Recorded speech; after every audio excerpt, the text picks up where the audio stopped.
So well और इससे पहले मैंने आप लोगों के लिए कॉपी चेकिंग का पार्ट 1 बनाया था, ठीक है। जिसके बाद मैंने बोला था कि ये मैंने सिर्फ आपको ढांचा बताया है, इसमें आप लोगों को मैं नेक्स्ट पार्ट बनाऊंगा जिसमें मैं पूरा बताऊंगा कि आपके मार्क्स कहां कटते हैं, टीचर्स कौन सी गलती के आपके मार्क्स काटते हैं, क्या वजह होती है जब ही आपको फेल करते हैं और क्या होता है ये पूरा कॉपी चेकिंग का अंदरूनी बात। इस वीडियो में मैं आपको वही बताने वाला हूं क्योंकि आप लोगों के बहुत सारे कमेंट, लगभग 300 से ज्यादा कमेंट आए थे कि आप इसका पार्ट 2 लाइए। और फाइनली भाई तबियत खराब है फिर भी मैं आप लोगों के लिए इतना सा थोड़ा सा कर देता हूं कि आपको मैं पार्ट 2 में पूरा आपकी कॉपी चेकिंग से जुड़ा, टीचर्स से जुड़ा, जो आपके नंबर्स प्रोवाइड करते हैं उनकी जानकारी देने की कोशिश करूंगा। इस वीडियो को अंत तक जरूर देखना एंड अगर चैनल पर नए हो ऑल्सो सब्सक्राइब कर दो रीति रिवाज के अनुसार भाई साहब। ऐसी ही एमपी बोर्ड से जुड़ी हर एक खबर पाने के लिए साथ में टेलीग्राम, व्हाट्सएप ग्रुप दोनों की लिंक हमारे डिस्क्रिप्शन में है, जाके आप एक बार जरूर ज्वाइन करें, ठीक है। एक चीज मैं आप लोगों को बता दूं, बहुत सारे जो बच्चे होते हैं उनके माइंड में एक चीज जरूर होती है कि हमने अगर कुछ गलतियां की हैं या फिर हमने उतने अच्छे तरीके से नहीं लिख के आया है देन हमारे मार्क्स वो काटेगा। वो जो सामने आपका कॉपी चेकर है वो आपका एकदम आपको लगता है कि खड़ूस बैठा है, लेकिन एक्चुअली में मैं तुम्हें बता दूं सबसे पहला जो मिथ होता है तुम्हारा कि बोर्ड परीक्षाओं का डर और इसमें कॉपी चेकिंग हार्ड होती होगी, ऐसा बिल्कुल नहीं होता है, ठीक है भाई साहब। जो आपका कॉपी चेकर है ना वो कोई ज़ॉम्बीज़ नहीं है जो आपका दिमाग खाएगा, ठीक है। पहली बात तो वो भी एक इंसान ही है, राइट। और आप लोगों की जो ये मिथ होता है ना हमेशा कॉपी चेकिंग को लेकर कि हार्ड होती है, बोर्ड एग्जाम की हार्ड होती है, एक्चुअली ऐसा नहीं होता है। एक रियलिटी अभी मैं तुम्हें स्टार्टिंग में बता दूं कि जब भी आपकी कॉपी चेक होती है तो बोर्ड के द्वारा उससे पहले आपके जितने भी शिक्षक होते हैं उनको प्रॉपर मीटिंग दी जाती है। किस वे में आपको कॉपी चेक करनी है, वे मतलब कि रास्ता, किस रास्ते पे आपको कॉपी चेक करनी है, किस तरीके से आपको मार्क्स देने हैं, क्या क्या चीजें आप लोगों को देखनी है, इसके ऊपर पूरा प्रॉपर डिस्कशन होता है। उसके बाद ही आपकी कॉपी चेकिंग की प्रक्रिया चालू होती है जो कि आजकल से आपकी स्टार्ट होने वाली है, ठीक है।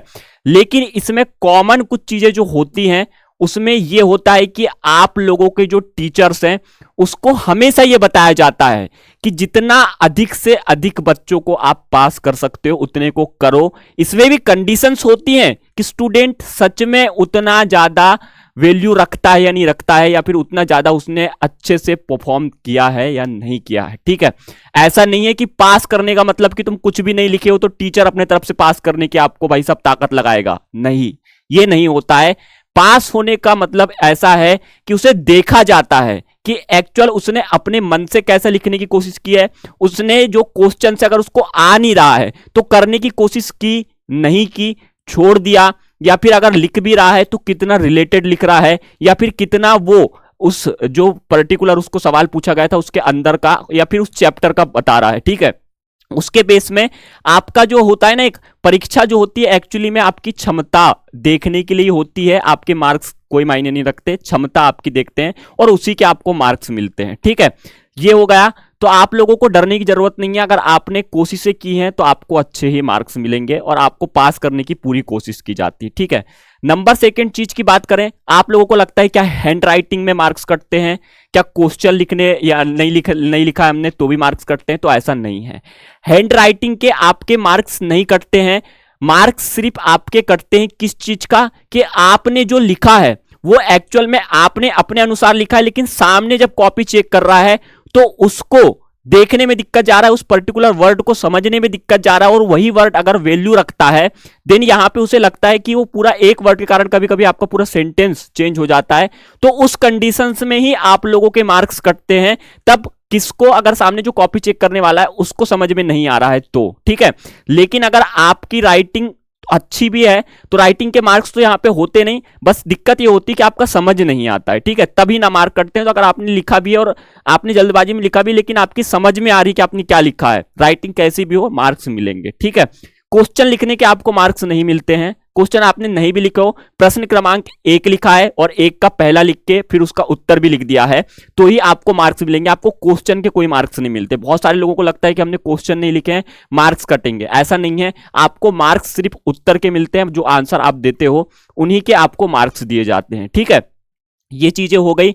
और कॉपी चेकिंग स्ट्रिक्ट हार्ड ऐसा कुछ नहीं होता। सबसे पहली बात तो जो भी आप लिख के आते हो उससे पहले जो टीचर्स होते हैं, पहली बात तो उन्हें 3 साल से ज्यादा का एक्सपीरियंस जो हमारा एमपी बोर्ड है खास करके मांगता है टीचरों का, उनको दिया जाता है। सेकेंड चीज इस बार जो ऐड किया गया है वो है कि आपके जो टीचर्स होंगे उनको आंसर की दी जाएगी। आंसर की का मतलब भी आप लोगों में से बहुत सारे लोग गलत समझते हैं कि आंसर की दी गई है मतलब जो आंसर्स वहां पे लिखे हैं वही आंसर्स जो हमारा मैच करेंगे। अगर हमने थोड़ा सा भी अलग अलग लिखा होगा या मन से लिखा होगा तो वो फेल कर देंगे।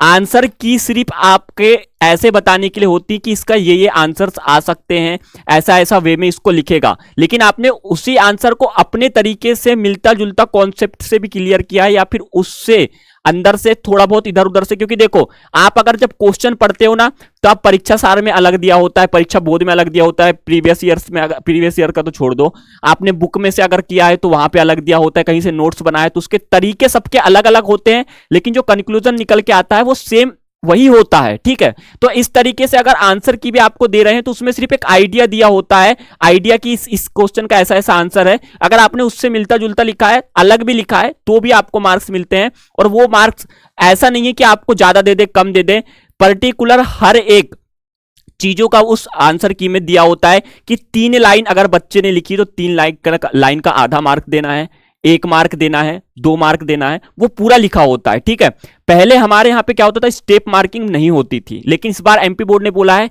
स्टेप मार्किंग हम करेंगे। स्टेप मार्किंग का मतलब ये होता है कि आप लोगों को, जैसे कि मान लो आपने भाई 5 क्वेश्चन नंबर 5 सॉरी क्वेश्चन जो था आपका एक 5 मार्क का था। ठीक है, 5 मार्क में आपको कम से कम 7 या 8 बिंदु लिखने थे, मतलब 8 पॉइंट लिखने थे। राइट, अब यहां पे क्या था कि आपने 3 ही लिखा, बाकी के नहीं लिखे, तो एटलीस्ट आपको उसमें 2 मार्क्स तो दिए जाएंगे।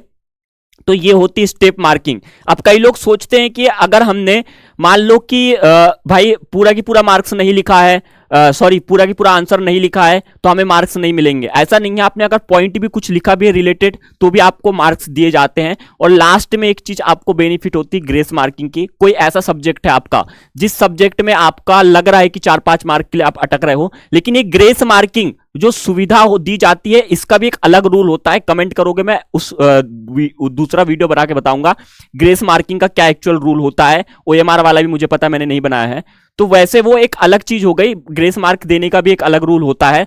ठीक है, तो ये चीजें होती हैं। एक चीज और आप में से बहुत सारे लोगों को कंफ्यूजन होती है हमेशा कंबाइंड मार्किंग को लेकर कि एक्चुअली कंबाइंड मार्किंग होती क्या है। तो मैं तुम्हें बता दूं, सबसे पहली बात तो एमपी बोर्ड में कंबाइंड मार्किंग होती नहीं है, और ये चीजें होती है तो महाराष्ट्र बोर्ड और अलग बोर्ड में होती है, जहां पे आपके थ्योरी और प्रैक्टिकल दोनों मिला के जो मार्क्स आते हैं उनसे भी आपको अगर 33 मार्क्स आ रहे हैं तो पास कर दिए जाते हैं। वो एक अलग कॉन्सेप्ट हो गया। ठीक है, लेकिन यहां पे ये चीजें नहीं होती हैं। तो ये कुछ ऐसे ऐसे रूल्स थे जो आपको कॉपी चेकिंग के दौरान होते हैं। इनमें और डिटेल्स में हम सीरीज बाय सीरीज बनाएंगे क्योंकि आपके पास अभी टाइम है। अभी आपको फोकस करना है कि जो मैं गलतियां भी बता रहा हूं आप नेक्स्ट पेपर में उस चीज को ना करो। और कॉपी चेकिंग को अपन डिटेल्स में जानेंगे, और भी इसमें पार्ट्स आएंगे आपके। एक पार्ट में बहुत सारा मैं कवर नहीं करना चाहता, क्योंकि अगर मैं एक पार्ट में बहुत सारा कवर कर दूंगा या तो वीडियो लंबा हो जाएगा या फिर मैं कुछ चीजें छोड़ दूंगा। तो मैं सोच रहा हूं डिटेल में जो पॉइंट आज की वीडियो में हमने नहीं कवर कर पाए वो नेक्स्ट वीडियो में अपन कवर करेंगे। ठीक है, एक चीज इंपॉर्टेंट और मैं आपको बता दूं, आप एमपी बोर्ड के स्टूडेंट हो तो हमारे तरफ से आप लोगों के लिए एक छोटा सा कोशिश है। जैसे कि आप पता होगा, अगर आप प्ले स्टोर में जाके fast result MP result search करोगे तो इस टाइप के लोगों का कुछ हमारा ऐप दिखेगा। ये हमारा खुद का ऐप है, जिसमें आप सिंपली आपका जब भी रिजल्ट वगैरह जारी होता है या फिर आपको रिजल्ट की कोई भी खबर आती है तो इस ऐप में नोटिफिकेशन मिल जाएगी। और इस ऐप में आपका यह फायदा होगा कि जैसे ही रिजल्ट आएगा आप 1 क्लिक में अपना रिजल्ट चेक कर सकते हो। इसकी लिंक भी आपको डिस्क्रिप्शन में मिल जाएगी, जाके आप वहां से भी जो है इस चीज को डाउनलोड कर सकते हो। सेकेंड चीज, आप लोगों को हमेशा मैं बताते रहता हूं कि भाई साहब अगर आप एलपीयू, चंडीगढ़, अमृता या वॉक्सन यूनिवर्सिटी में से कोई सी भी यूनिवर्सिटी में 12th के बाद पढ़ना चाहते हो तो हमारी जो लिंक है वो डिस्क्रिप्शन में आपको दी हुई है, और कमेंट बॉक्स में भी, वहां से जाके अगर आप अप्लाई करते हो देन आपको यहाँ पे 100% स्कॉलरशिप हमारे द्वारा दी जाती है। तो ये दोनों ही चीज आपके लिए बेनिफिशियरी है, मतलब बेनिफिट आपको देती है। तो ये चीजें आप लोगों को कर लेना है। बाकी इसका नेक्स्ट पार्ट में अपन मिलेंगे, तब तक के लिए बाय बाय, जय।